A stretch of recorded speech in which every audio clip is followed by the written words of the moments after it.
and your business, Yes, which my has name is evolved. Nora Love to hear Myers. this. My business is Wellness by Norah. I wish I had called it Pilates by Norah, but I wanted to be able to encompass a little bit more in terms of talking about overall wellness and also disability representation, and Pilates for disability as well.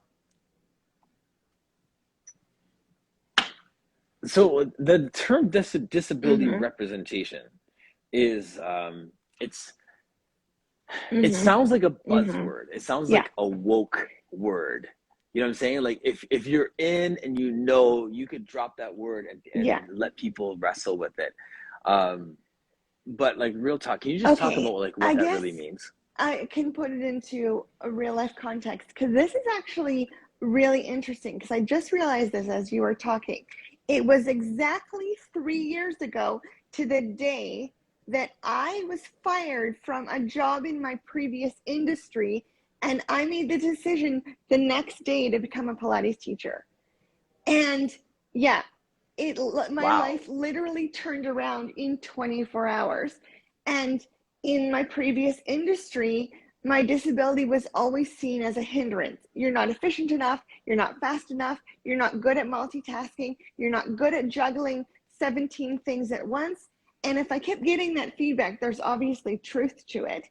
And my disability was, no one ever was willing to help me to manage these things or accommodate me or give me some infrastructure in work to be able to kind of compensate.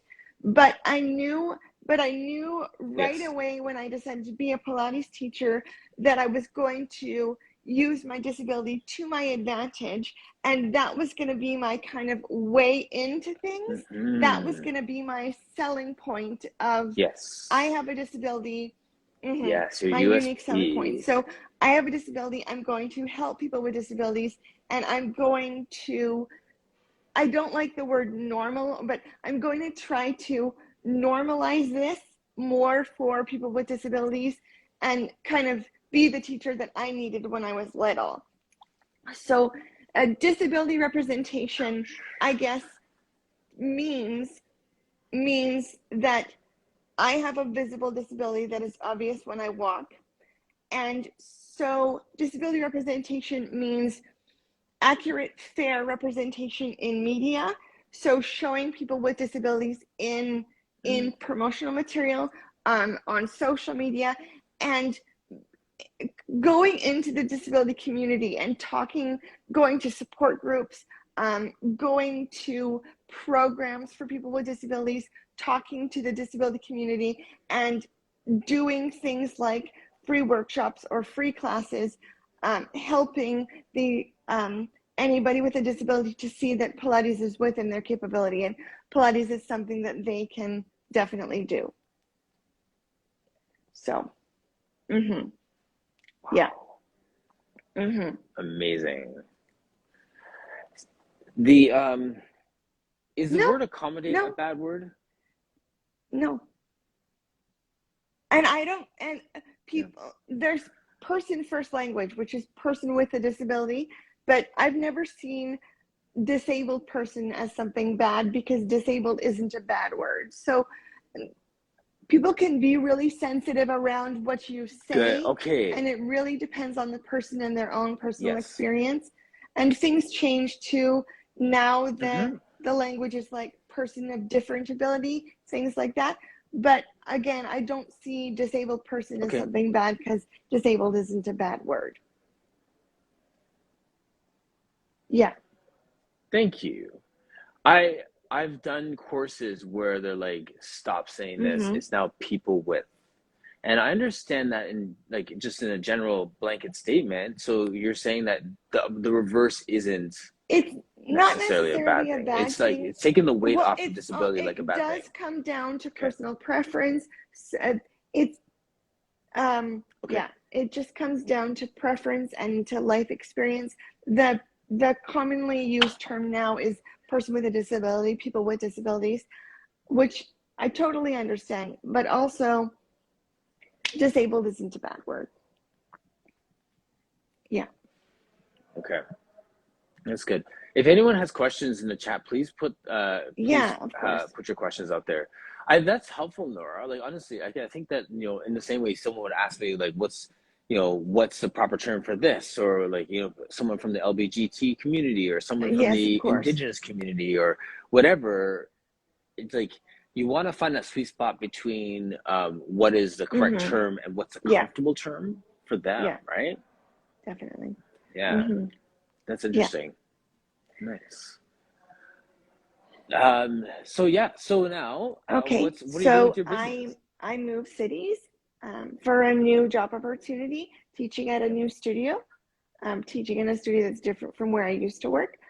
Um, the biggest difference in my life, or the biggest change that's happened since we last spoke, is um, since I would say January of this year, so probably the last 5 months or so, I've had probably 9 or 10 people reach out to me and either say to me, "Hi, Nora, I'm a Pilates teacher.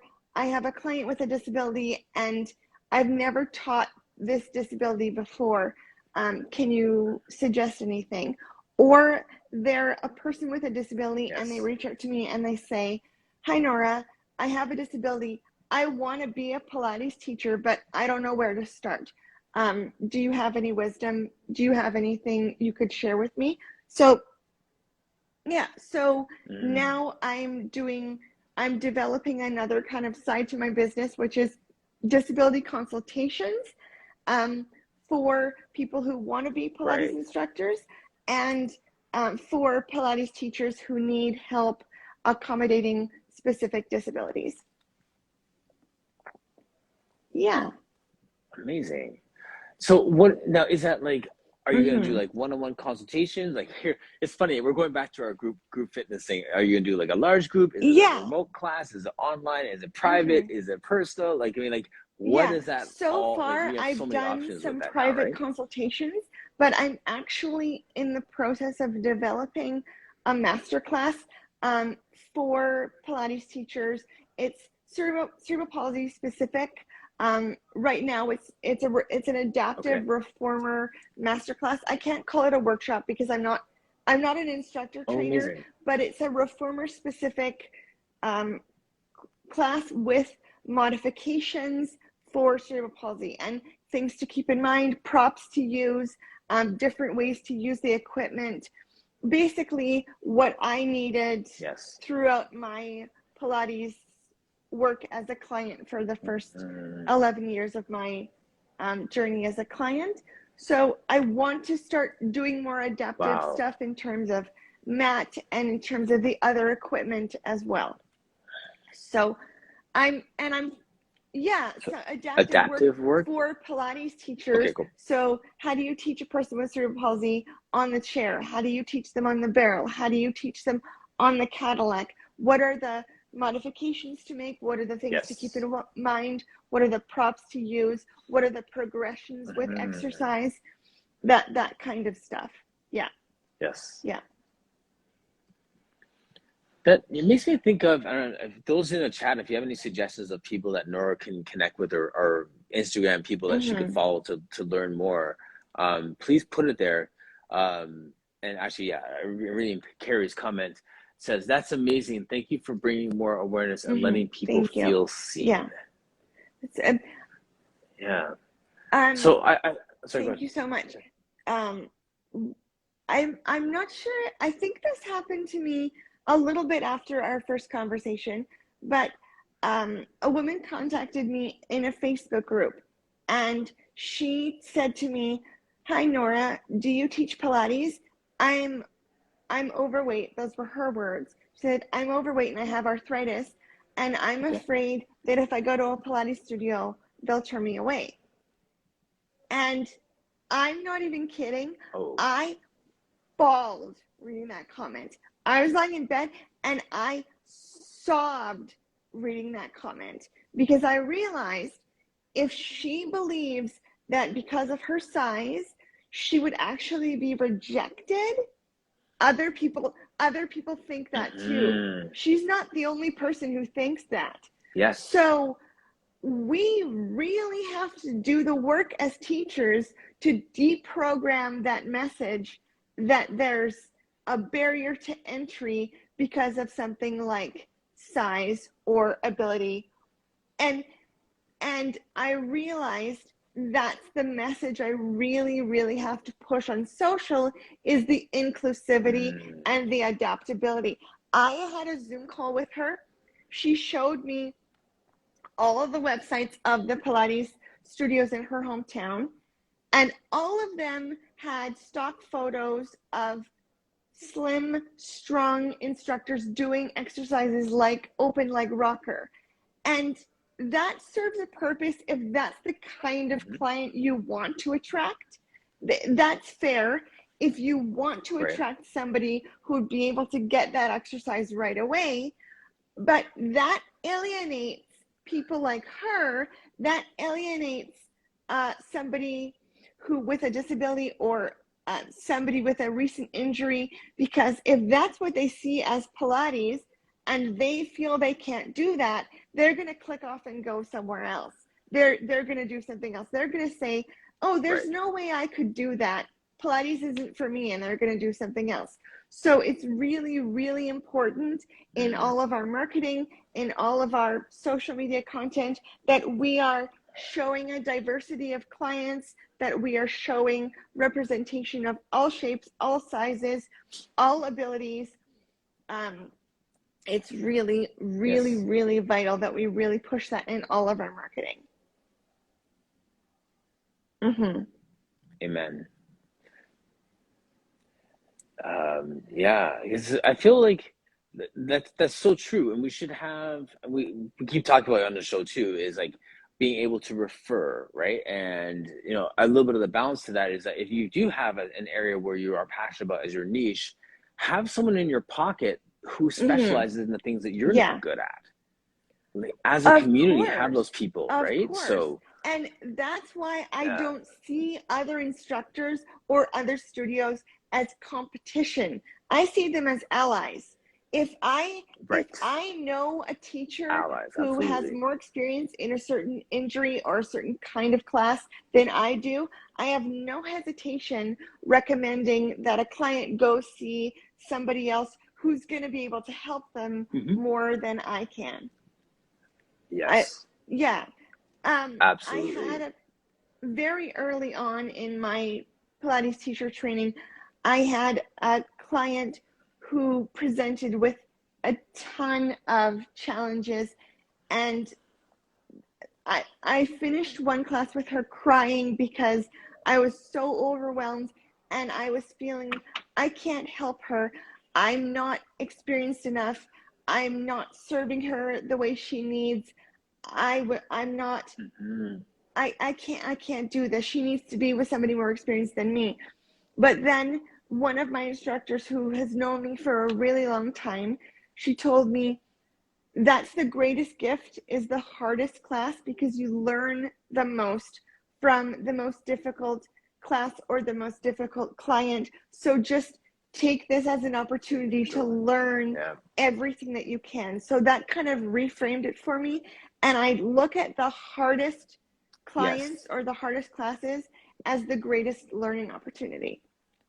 But she happened to injure herself, and then she took a little bit of time off to heal. She went to the physio, and then she did start working with an instructor who was more experienced than me, and she made tons and tons of progress, and it was a real joy to see her make that progress. So I wasn't upset. I wasn't jealous. I wasn't angry.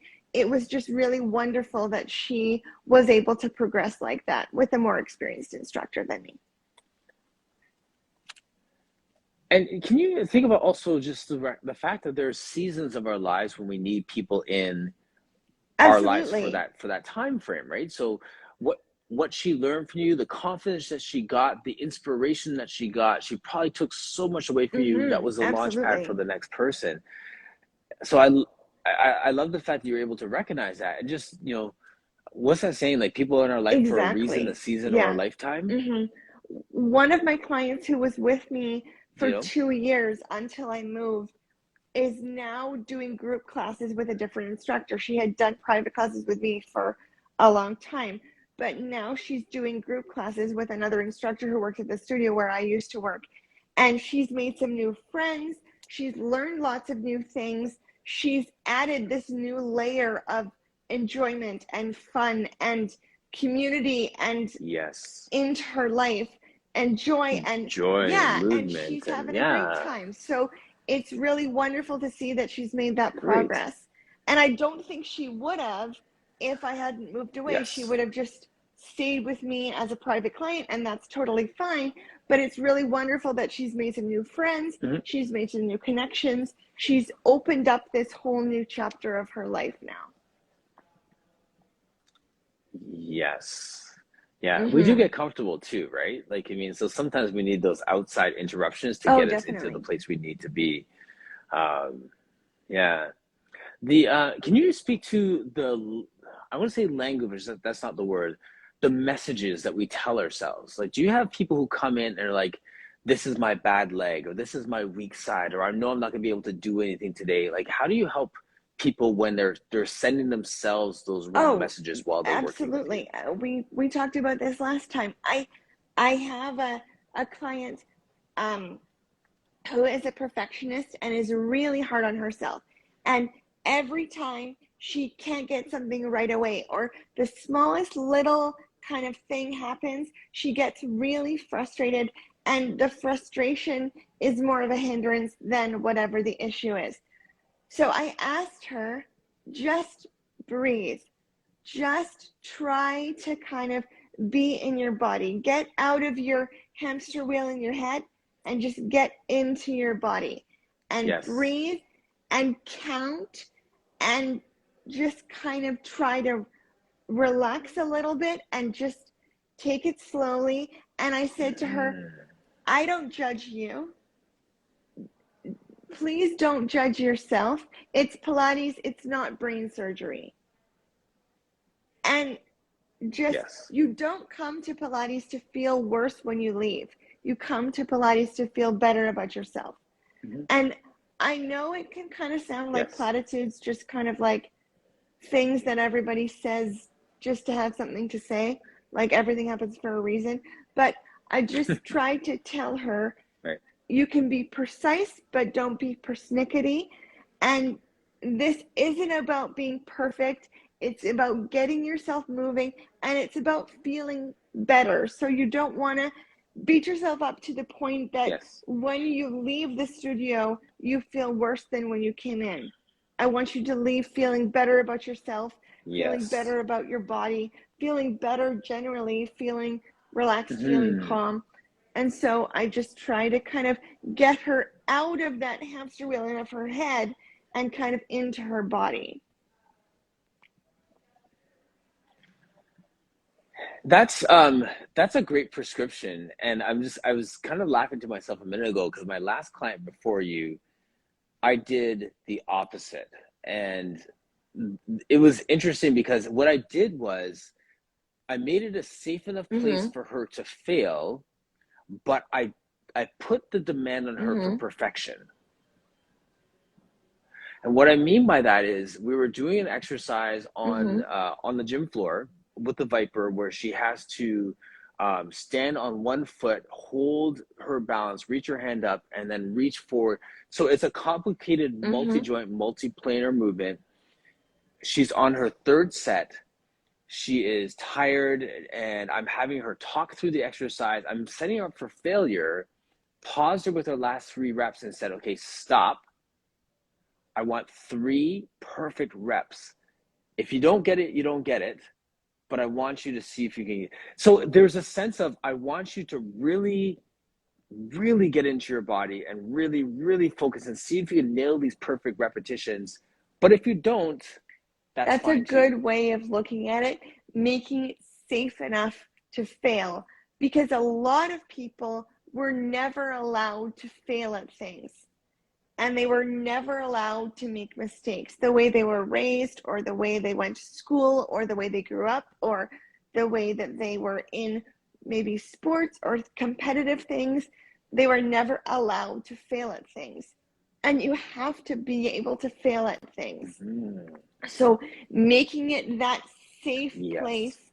to be able to fail, and then realizing that you can recover from that and you can move forward is being able to cope with failure and being able to recover and being able to move forward is a much, much greater gift than being able to do everything perfectly, I think.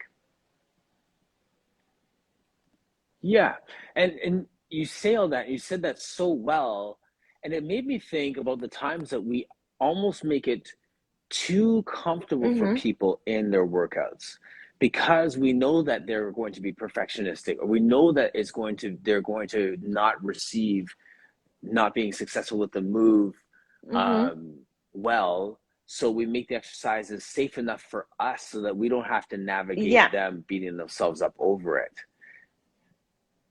And then they're not Mm-hmm. actually challenged in the workout. They walk out of it and they're able to accomplish every exercise and everything's good and warm and safe and comfortable and fuzzy, Mm-hmm. but they're not That actually is true. improving.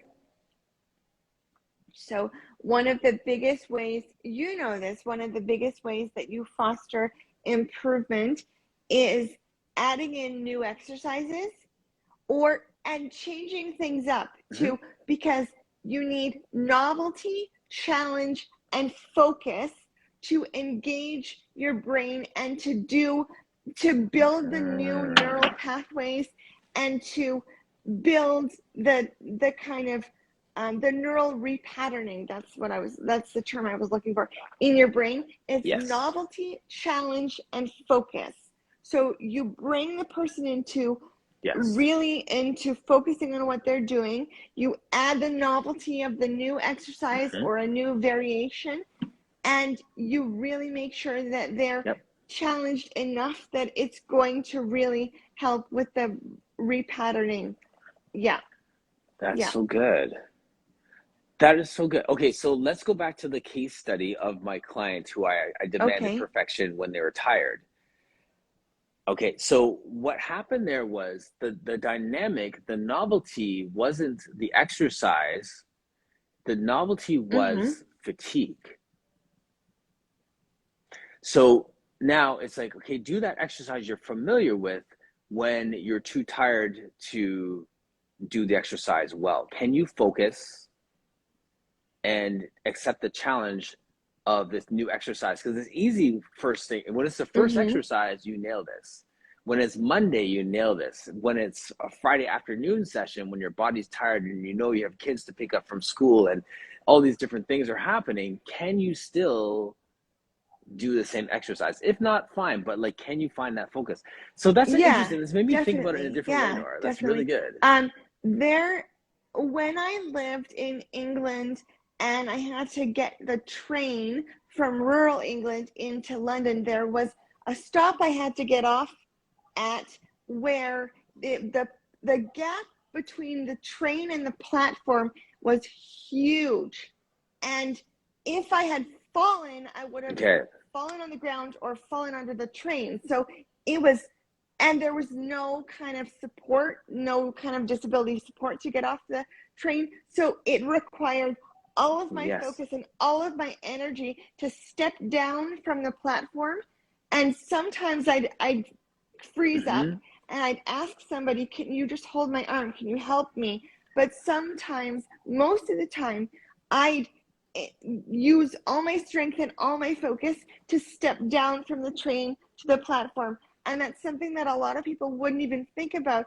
But that could have been really Right. dangerous for me, because if I had fallen, Yes. there would have been like serious consequences. But I never did fall because I think I had to like devote all my energy and all my focus to making sure that I wasn't going to fall. But sometimes I Yes. still seized up. Sometimes I would Yes. get scared and I would say um, to somebody, could you Mm-hmm. just give me a hand? Yeah. Help. Yeah. Yeah. Yeah. Yeah. Wow. That's a great word picture of it. And it's, yeah, the Mhm. dynamics change every Mhm. time too, right? Yeah. Yeah. Yeah, absolutely. I see Helen Hayes comment here. I wish the word perfect didn't exist being in the moment and doing our absolute best in that moment is all that Of we can course. be and ask for. Yeah. And it's so funny, you know, because Helen, I hear that comment and I'm like, that's my definition of perfect. Like, like I don't know, like you know what I mean, like there's for me, I don't shy from the word perfect, but I define it in Mm-hmm. a Mm-hmm. realistic way. Yeah. So Have that's you a great ever comment, watched Helen. Thank any you. interviews with Sarah Blakely, who created Spanx? Oh, she's amazing. No, And I haven't. she talks a Okay. lot about when she was younger, her father encouraged her to fail at things. So he would ask her, "What did you fail at this Yes. week?" And if she didn't have something to say, Mm-hmm. he'd be disappointed. So Yes. he reframed failing as not trying. So when she would come home and she would say, "Hey, Yes. Dad, I tried out for this team and I was horrible." And he would say, "Way to go."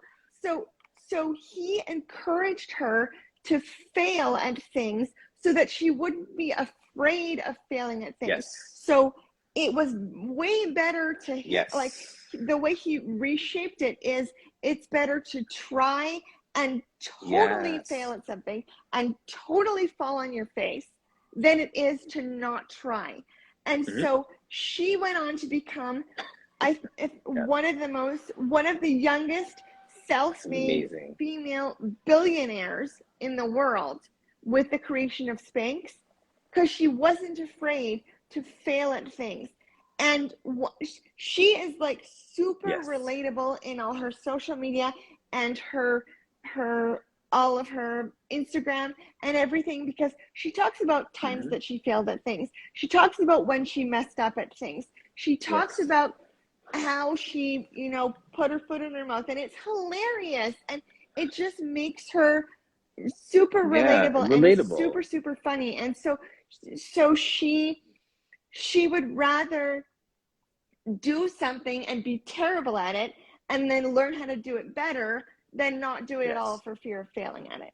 Yes. Absolutely. Yeah. See, Stefan's saying, "Wow, I agree." That's a fantastic. That's a mantra. Like, I mean, it's better to try and Yeah, fail than to not absolutely. try at all. Because Someone must have said that if you before us. totally But fail at something, yeah, that's the only way you learn how to do better next time.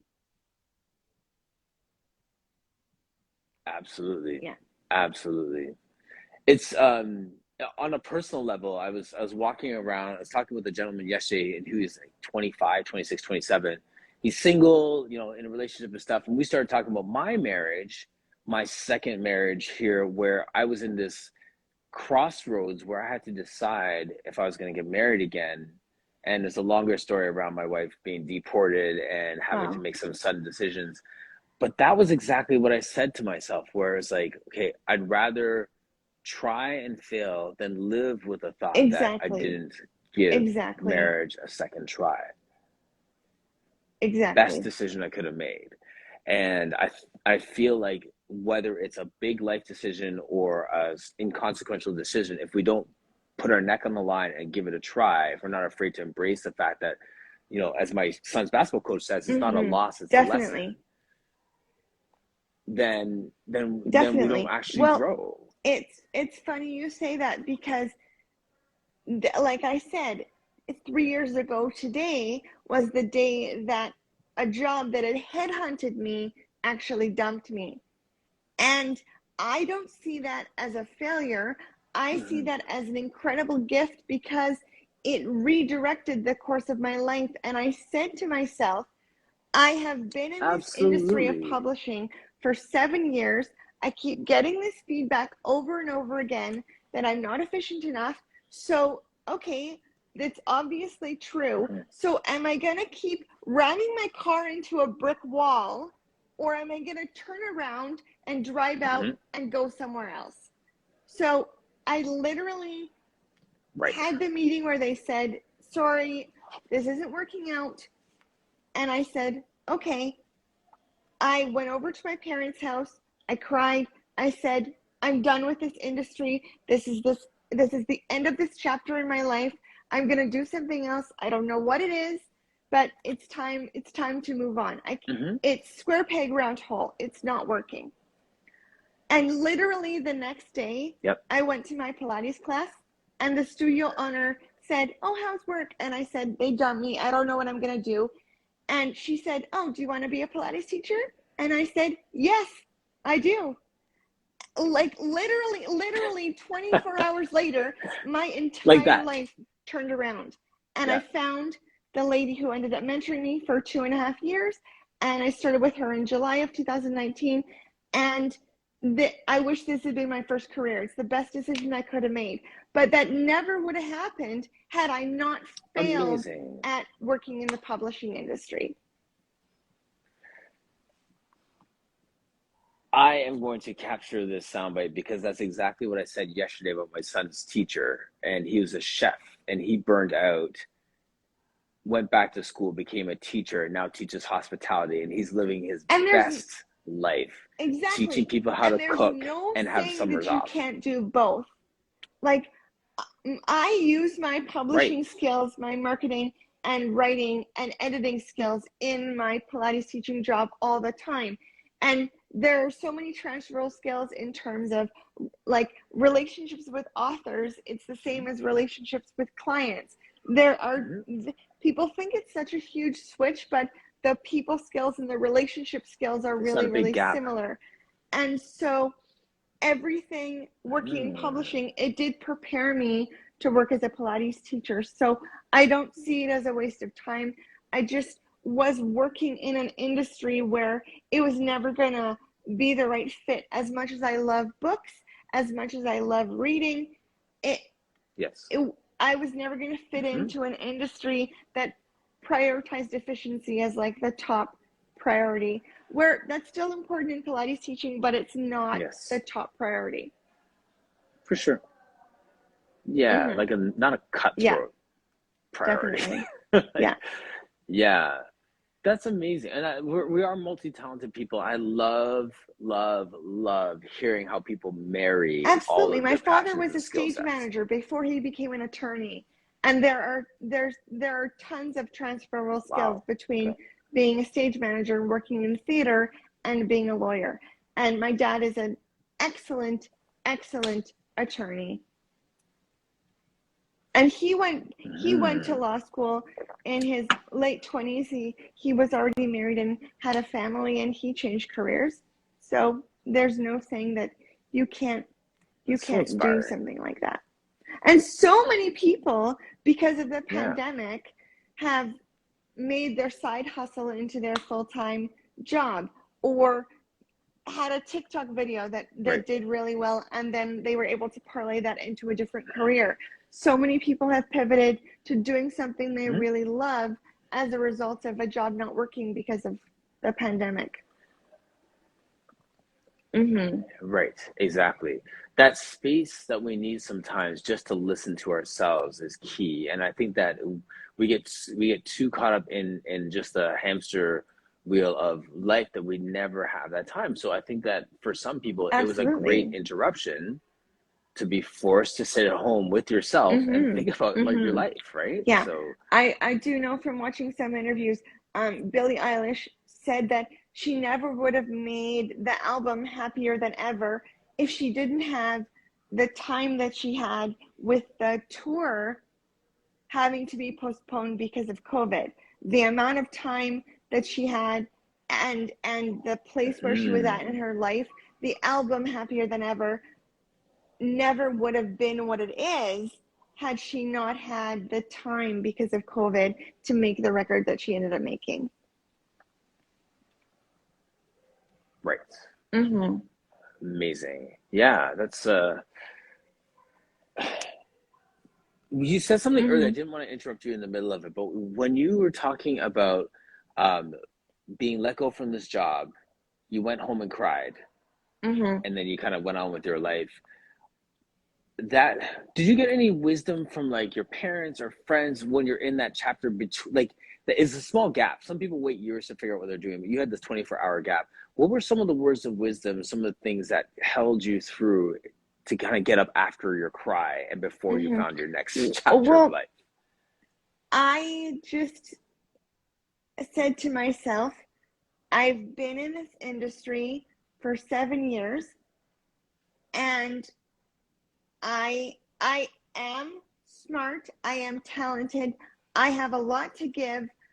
I am not going to give everything I have to something that isn't going to work. I'm going to figure out where my talent and where my passion can be used somewhere else. I don't know where that's going to be, but I'm going to redirect the gifts that I have and do something different. And I am so grateful that that job dumped me. I am so, so grateful, because I don't think I would have even considered being a Pilates teacher unless the owner of that Pilates studio had suggested it. She said to me, "Do you want to be a Pilates teacher?" It had never even occurred to me that it was something that I could do. But I knew right away that I was meant to serve the disability community. That was right away my conviction, and my drive was, I'm a disabled person. I'm going to serve the disability community. I'm going to work on making the practice as accessible as possible. I'm going to open it up as much as I can. That's my purpose. That's my purpose as a Pilates teacher. And that's a way to use my disability to my advantage, because in the previous industry, it was always seen as a hindrance. It was always seen as a deficit or a deficiency. So now I can use it to my advantage, and I can use it to help other people. Wow. Can I add something to that, Nora? Because I think that that's all brilliant. When I was playing football in University of Waterloo, and I thought that this was going to be my thing, and I was going to be an all-star, I was going to go to the league and all those things, and then it didn't work out that way. I was disappointed because I as highly recruited as I was, I turned out like you. I was recruited and then dumped, right? Like I didn't get that playing time and all those things. I got to this place where I had to say to myself and recognize that I'm not a football player. I am a man who plays football. There's an identity shift that happens because you had your identity. You probably had your identity wrapped around publishing and literature and all these things. And then what happens is that rejection is pulling away that piece of your identity. So for me, I felt like, okay, so now I had to reconcile with the fact that I am a man that does X, Y, and Z. So when you were saying a minute ago, like my purpose is to serve this as a Pilates teacher, I heard you saying this is my purpose to serve as a person. Not even as a Pilates teacher. As a person, this is what I was meant to do. And this is where I can really make a difference and use my disability in a meaningful way. Because also publishing, there is, like, I could go into it for a long time, but it needs to also be a much, much more diverse industry than it is. And in not just in publishing, but in a lot of previous jobs, people had kind of hired me to fulfill a diversity quota, but they weren't prepared to actually help and support me. It was like just the kind of first step, but there wasn't the infrastructure nor the willingness to actually accommodate me, support me, help me. They were just taking a kind of step for the optics of it and not the actual reality of what does it mean to hire and actually support and accommodate a person with a disability. You can probably appreciate how 5 years from now, 10 years from now, the reason why I said you're a person that's doing X, Y, and Z is that you may not be in Pilates 5 years from now. You may be teaching Pilates and consulting back in that world how to set people up for success and not just tick a box. Yeah, definitely. Right? So it's just interesting that like when I'm so excited for your journey because it's going to get broader and Absolutely. And broader and I would broader. really actually love to do some training on diversity and inclusion, like do a certificate or do something like that. I would love to kind of Sure. consult with businesses about diversity and inclusion and about actually having the infrastructure to support people with disabilities. That's a really good idea, because I would really like to do something like that. And I was also thinking about, in a few years' time, maybe complementing Pilates with either becoming a doula or becoming a therapist, or something like that. I mean, I'd be okay if I stuck with Pilates, because it's the closest you can be to a therapist without being a therapist. Like, yeah, because you're helping Right. people move. Yep. There's trauma Yep. in their body. There's issues that they're holding in their body, and they tell me really personal Yeah. things. And I've bawled in front of my Pilates teachers Yeah. before, and they know super personal things about me. So so and it's really Mm-hmm. funny, because my mentor at home will tell me something, and then I'll tell my parents, and they'll say to me, "We've been saying that to you for years. You listen to her, but you don't listen to us. Everything she tells you to do, you do Yep. it. But then we've been telling you that for 5 years, and you don't listen to us." I'm refraining from every husband joke right now. Yes. Yeah. Yes. Funny. Nora, it's 57. Like It's we've just blown unbelievable, through this but it's time been so so much fast. fun. This you have such a stronger You think voice so? than a year ago. Absolutely. Everyone, if you go on YouTube and watch our conversation from, Mm-hmm. I think it was October 2020, somewhere around there, you speak with such conviction, like you know who you are Mm-hmm. and why you're Mm-hmm. here in Thank such you a so different way. much. I Yeah. Yeah. absolutely, I hear And it. it's a tough act to follow Yeah. when right after John Gary. Unbelievable. No, Wow. right? I'm so, yeah, I feel sorry for everyone after John Gary, straight up. But you killed it though. No, and it's Absolutely really killed it. wonderful It's to so kind funny. of bring everything full circle on the anniversary of how this journey all started for me. Mm-hmm. So, yeah, because Yep. I mean, you know that TikTok sound about, you know, if you told me 3 years ago that I'd be here. I don't remember what song that's from, but that's Yes. literally where I am, literally right now. This was 3 years ago. I was in a certain place, and now 3 years, Yes. 3 years to the day, I'm right here. So, Okay, so last mhm. question for the day. How are you going to celebrate that today? I am actually doing a postnatal workshop today, taking a postnatal workshop today. So that's going to be lots of fun. And Bettering then doing another yourself. workshop tomorrow. And Yep. I'm probably going to have a celebratory dinner with family. And it actually is my little brother's birthday today. So, yeah, I'm not going to get to see him, Great. but we're going to have a FaceTime. So, That's a good way. I've done that on birthdays and celebratory things. Just like mm-hmm. invest in yourself. Yeah. Good stuff. Thank you so Thank much. you so This has much, been Norah. so Like, what a much great chat. fun. Thank you. I see some comments here. Everyone, I was so deep in the conversation, I Yeah, didn't look down to exactly. read the comments. Real quick here. C for greatness. Great Thank you so much. conversation. Nora's awesome. You get hearts and hand claps from Pilates Carrie. Um, Carrie's also saying great story and interview on her for her master class. So I'm looking forward Mm-hmm. to hearing more pieces of that. Um, C for greatness, please follow him. Like this is when we're talking about the try and just like trying and not being afraid to fail. All that stuff was in there. Good man, that was Yeah.